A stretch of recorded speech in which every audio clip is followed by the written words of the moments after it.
Hey there, my name is Jaitor. I'm going to walk you through how I approach solving GTM data problems for our customers. So generally, like the big mindset shift between what used to work versus what works today, or the optimal way to solve problems today.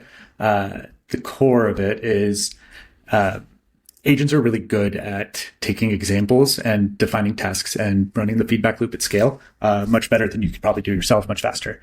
So the old world, you have to think of things fairly sequentially. So it was, my outcome is a list of companies running webinars online. I have to go find each individual data source, figure out how I'm going to process that, what the input or output might look like. So it's a very structured thinking problem.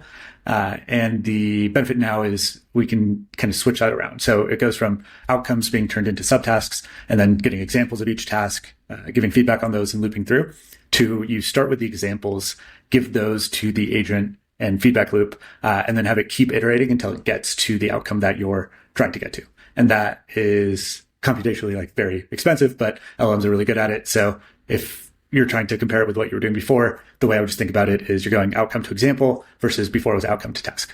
And what does that actually look like? I'm going to run through two quick examples that we ran for a friend here. So I'm going to start with, we want to build a list of companies that run webinars on Eventbrite. Can you use this curl to get all the events? I'll explain how we get the girls and why that's a good example. And then get the organizer profile URL, use curls and whatever Deepline providers you need to. Don't use headless browser, only APIs to start. If that doesn't work, check out Applepie. So I give it some direction just to speed it along, but it would have essentially just found that anyways. So I'm going to start with Eventbrite. The main thing I like, the tool that I think is pretty underutilized, is just looking at network logs. And it is when data is loaded on a page, typically, there's some exceptions, that data is being sent from the server and the front end of the page is not reloading entirely. So it's a network request usually contains all the information that you care about. So I filter for fetch/XHR. Those generally are where event data is going to be passed. And then first I look at the payload and the headers. So it's sent to Eventbrite search, payload. It's looking at event search, the filters, online events only equals true, and the response. So payload and response are the two that matter the most. And so this is just a JSON output. Generally looks like what I'm looking for, description, event, etc. So what I'm going to do here is I'm going to copy the right click and then copy the curl. And what the curl does is, let me pull that back up. What the curl does is it basically just makes the same network call to the API. So I copy and paste that into my terminal.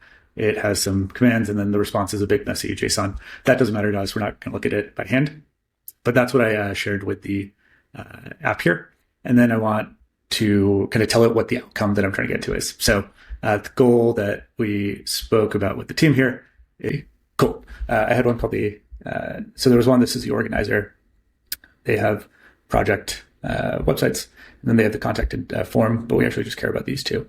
So what I did is I gave Claude Code the profile concept, and I gave it an example of the output website, which is pretty useful. So this is the website that I want to get to.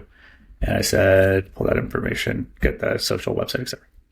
Then I just recommended don't do web browsing. And then it's going to go through a bunch of different steps. Deepline gives it some skills, but generally, if you just gave this to Claude Code, it would get close.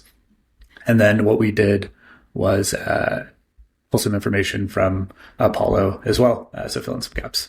I had it only do Apollo just because we're going a small sample to start. But you have all of these, the LinkedIn's, company description, keywords, Eventbrite profiles, webinars found, sample events, company type. Cool. And that took a couple of minutes.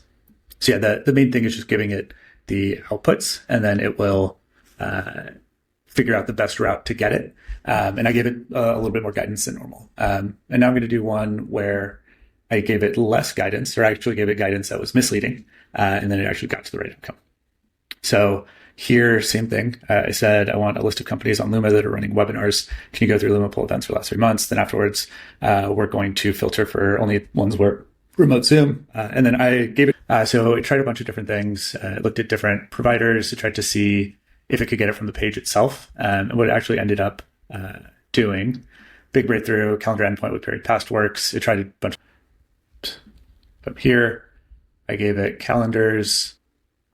So let's say tech AI.